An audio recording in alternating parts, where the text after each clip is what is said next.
The National Day of Mourning was established in Canada in 1984. Workers and unions mourn for the dead and fight for the living. And these bucks. In 2009, 939 Canadians lost their lives as a result of their work. And I like to make this very informal, like most meetings make, and it's good everybody moved in close. I like that. We have on the Northumberland Labour Council, Veronica Salaverry is our president, and with that I'm going to introduce Veronica Salaverry. Veronica is going to give a spiel about the Day of Mourning. Thank you. Oh, thank you. Well, good afternoon, brothers and sisters. Today we gathered here to remember in Ontario and across Canada the workers who have been killed, suffer injuries or illness on the job. We gathered today to ask workers in our local community a terrible question. Is today the day you die at work? That is sadly, but it does happen. Each week in Canada to an average of 20 workers. That is nearly 1,000 Canadian workers a year. The workers never come home again to their families, to their loved ones' homes or their friends. They die simply because of their jobs, and that is not right.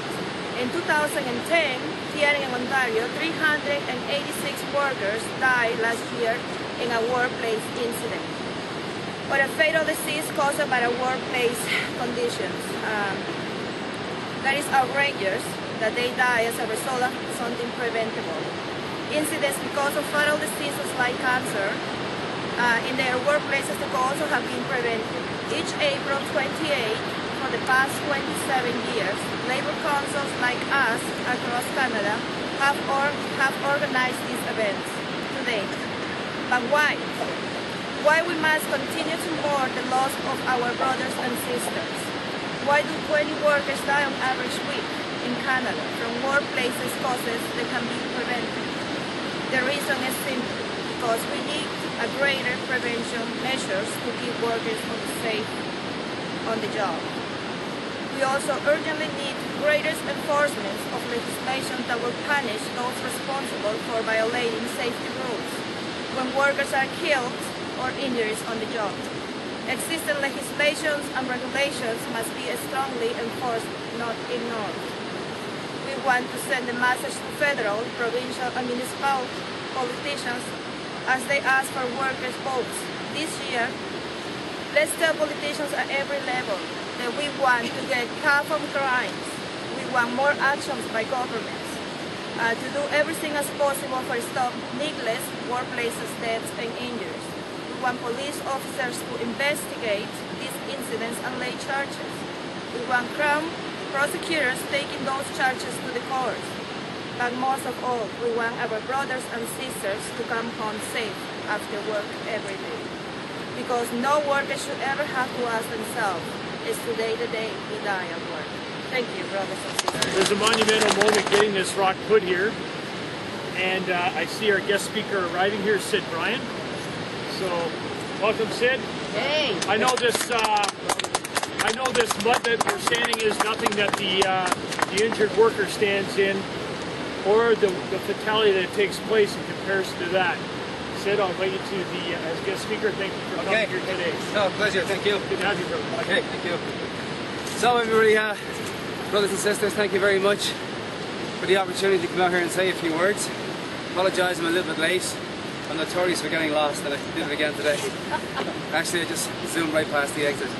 In any event, first thing I want to say is talk about this is probably, say, the most sombre day for Labour in the Labour calendar, on the Labour calendar, and for good reason. There's at least 490 workers killed every single year on the job, 74 through fatalities, but the rest, generally speaking, is through carcinogens and occupational diseases where they die in the workplace. Last year, it recognised by the Workers' Compensation Board 490 deaths and injuries in the deaths in the workplace, over 240,000 injuries alone. This is happening year in and year out. It's not abating. It's been like this now for a couple of decades. The only decrease that we actually saw in the numbers being reported was back in '99 when Harris changed the rules. It didn't stop carnage in the workplace, it just meant that they weren't getting all the accidents and the injuries weren't being reported the way they normally were. So on paper it looked like it was a decrease, but in actual fact there is not. The second point was, you probably recall a year and a half ago, Christmas Eve, when 4 workers fell off the scaffolding in the West End of Toronto. They fell to their deaths. That sparked a lot of outrage across the province, and the provincial government decided that they wanted to try and do something about that because politically they're taking a lot of heat. So they decided that they would lay charges against that particular company, and then the OFL took on a campaign called basically "Kill a Worker, Go to Jail." It's on your posters, and we did that very deliberately. I mean, that's a harsh slogan, but we picked it deliberately to send a signal that we're sick and tired of workers being killed and nothing being done about it in Ontario. And we expect provincial levels of government and employers to basically make sure that when a worker goes to work first thing in the morning, that they return in the evening safe and sound to their families. And this is not happening in all too many cases. As I say, 490 cases alone last year, workers didn't return home. 74 of them killed directly as a result of accidents in the workplace. Since the last 7 years, we've had a piece of legislation at the federal level, basically called Bill C-45. Some people know about it as the West Ray Bill. These were miners that were killed in Nova Scotia through the negligence of an employer that was found guilty afterwards in the courts of causing the deaths of these workers. So what happened is the steel workers mounted a 12-year campaign to change Bill C-45. And that's an enormous task to get everybody in the House of Commons, all the political parties, and we all see this in this election, how much they bicker amongst each other. So to get all those political parties together, and everybody agreed that we should change the legislation such that if an employer is found guilty of causing a death in the workplace due to negligence, that person can be hauled into courts and charged criminally, not just underneath the Occupational Health and Safety Act, which just gives them a slap on the wrist and gives them a fine. And according to the rules in Ontario, a year after the death in the workplace, they're eligible once again to receive rebates. So there's no incentive here whatsoever to say to employers, stop the carnage in the workplace. So this Bill C-45 we thought was going to do it. We figured if we could just get a couple of CEOs hauled into the courts, the chill would go out across the employer community and they start taking health and safety seriously. Well, unfortunately, since Bill C-45 was passed, we're still killing 490 workers a year, times about 7 years, which means it's about 3,500 workers have been killed since that bill came in, and not one single employer anywhere in this country has managed to be charged successfully underneath that legislation. As a matter of fact, it's only been used twice in Ontario and once in Quebec. And in each of those cases it's been dropped. And the only case that's left, Sault Ste. Marie, just only 2 weeks ago, there was a worker was killed by a crane that backed into a trench he was working in. The equipment was clearly faulty, the brakes were faulty on it. The employer was brought to court underneath Bill C-45, and guess what? Just last week they dropped the case. Now we've got, I'm hearing to the grapevine, the only case we've got left are those poor 4 workers in the West End that got killed falling off that scaffold. We're hearing through the grapevine that the Attorney General is going to drop those, the Crown Attorney is going to drop those cases too. Now that's not definite, but we're hearing through the grapevine through good sources that's what's going to happen. And we're saying, what does it take in this province to get an employer hauled before the courts when they're criminally, responsible for killing workers in their workplaces? So we have to redouble our efforts. We've got to make absolutely dead certain that if they drop those charges in the West End, the Labour movement has to be outraged and say, if we cannot make those charges stick, how in the name of God can we make any of them? Because we all know what happened there. Anybody who's got a semblance of knowledge in health and safety at all will know that if you're 13 stories up on a staging, on a scaffolding, you've got to be wearing fall arrest equipment. So if the scaffolding falls out from underneath you, at least you're going to be left hanging on a lanyard, at least. I mean, that's the basics of health and safety. I used to work in Ontario Hydro. One of the first things they taught you about was fall arrest equipment. The second thing is, in this province, you've got the right to refuse unsafe work. And I bet dollars to donuts that those workers, because English was their second language, I bet you they did not know the right to refuse unsafe work. As a matter of fact, there was one of them survived. There was 5 of them actually fell, all told. 4 of them were killed. 1 of them survived. And he tells the story that the workers were all complaining amongst themselves. They were afraid to go out on the scaffolding because it was buckling in the middle. And they were talking about it at night time when they would go home for supper. They were afraid to go into work the next day. But they still did it because, you know, they were trying to send some money back home. I believe they're from Eastern Europe. They were trying to send some money back home. This was a decent paying job, and they lost their lives as a result of the inability to speak out and hold an employer accountable. It'll be an absolute disgrace if that employer walks away scot-free without having to pay the price for those 4 workers losing their lives. So that's why this campaign is so important to us, that we really get in behind it and we start talking to everybody you possibly can, the local media. And when you have an accident, or if there's a serious accident resulting in a death in your community, make sure that the local police force and the local Crown Attorney gets the information. We actually supply packages now in the OFL. Anytime there's a death anywhere in the workplace, here's the problem. When the legislation got passed 7 or 8 years ago, the Attorney General was informed about it, of course. But then it's up to the Attorney General to let every Crown Attorney across the province know about it, and every municipality, every municipal police force. Now we know we've got something like 309 municipalities. We probably have about 100 individual police forces. So what happens is when the Chief of Police moves on, the information doesn't get passed down. The cops being trained in the colleges are not being trained to investigate workplace accidents. What they do right now, if there's an accident and a worker is killed, they essentially go in and take a look to make sure there's no foul play. Make sure Johnny didn't bump off Peter, right? If that is not the case, they turn around and say to the Ministry of Labour, you now investigate. Of course, the Ministry of Labour's threshold is so much lower than the criminal code. They don't really care. They get a small fine, and as I said earlier, they get rebates a year later. So there's no incentive for them to clean up the workplace, to make the workplace safe. They don't feel any responsibility when a worker gets killed. They just walk away from the responsibility. So that's why today I think is so important, that at least we all get to understand the rights that we've got. Just only yesterday, the government introduced some new legislation in Ontario. As a result of those 4 workers losing their lives, we put a lot of pressure on. They're now revamping the entire health and safety system in Ontario. There are some good changes coming in. We hope these changes will help in terms of you know, the rules being written out in different languages. A big one for us is going to be health and safety reps no reprisals can be taken against these health and safety reps in the future.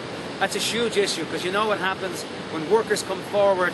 Generally speaking, they get dumped on by the employer, they get stuck off into some shift, you know, the midnight shift for daring to speak out, or they get penalised. In some cases they get fired.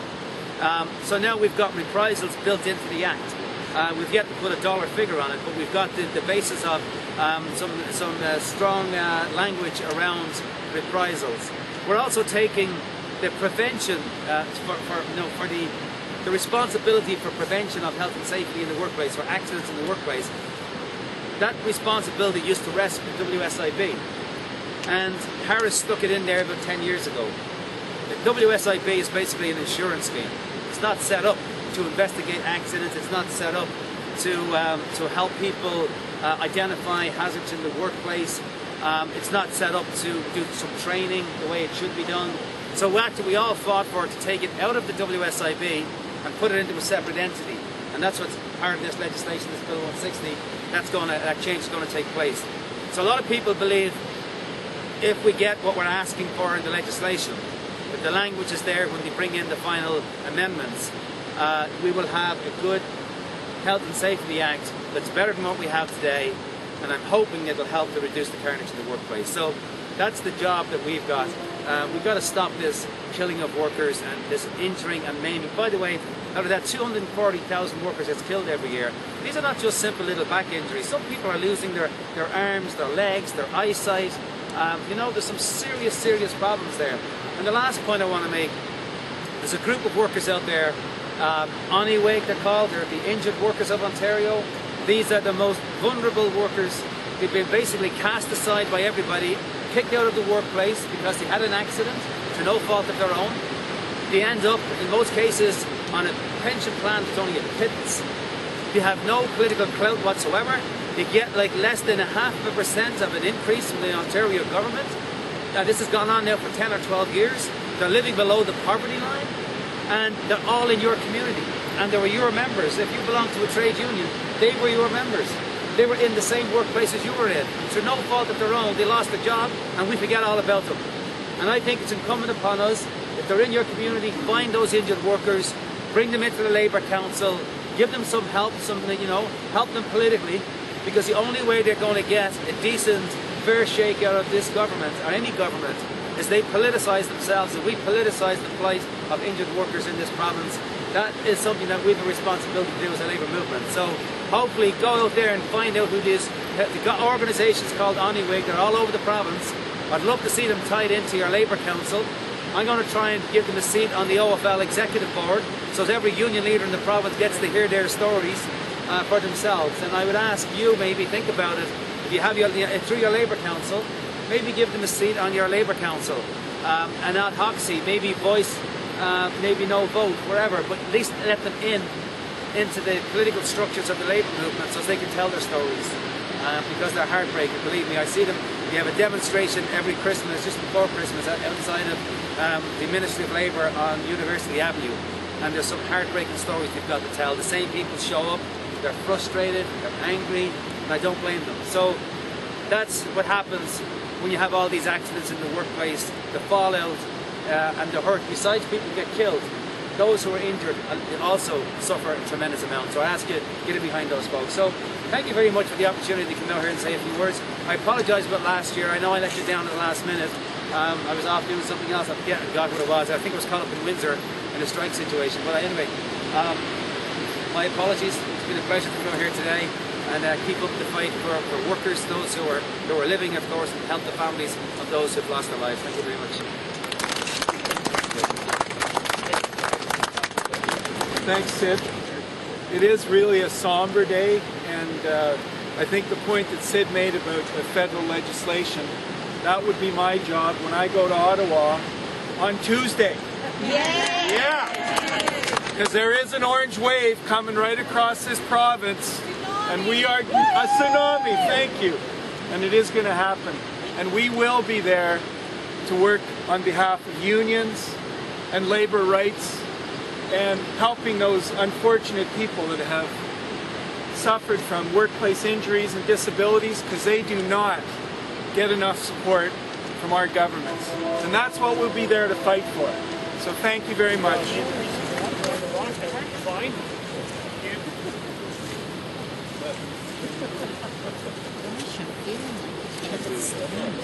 Very long in one place before you start sinking. You're going to be up to your knees. I know. I'm always happy to be a part of this particular service, and some of you know that if Mr. Ryan is still here, I don't know if he's gone, but my nephew was killed in a workplace accident in 1999, and since that time especially, I've been very interested in what happens with our youth, what happens with youth that come into a workplace that is dangerous, that every machine that's in there has been tagged, and what we're doing about it. And so it's been really such a wonderful expression from the steelworkers to invite me every year that I've lived here.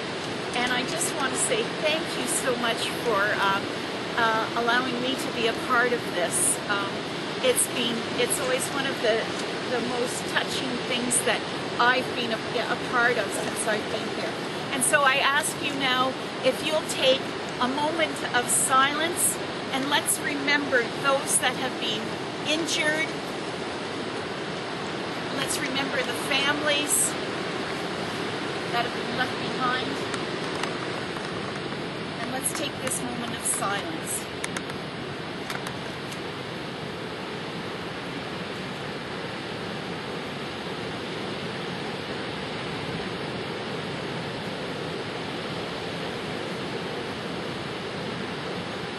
Great Creator, hold these people in our thoughts and in our prayers.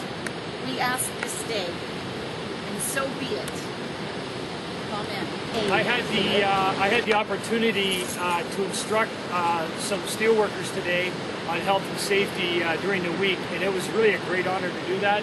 And it was really great to see them all of a sudden getting it, the health safety aspect of it, and hopefully that's in the prevention of accidents and injuries, because in our workplace we have to rely upon great environmental and safety standards. So hopefully those activists will go into the workplace and take that knowledge that they received today and this week and take that forward. So yeah, it was a great honor to have that opportunity. That's great. Yeah, thank you. Thanks for coming in. Thank you. Yeah, thank you.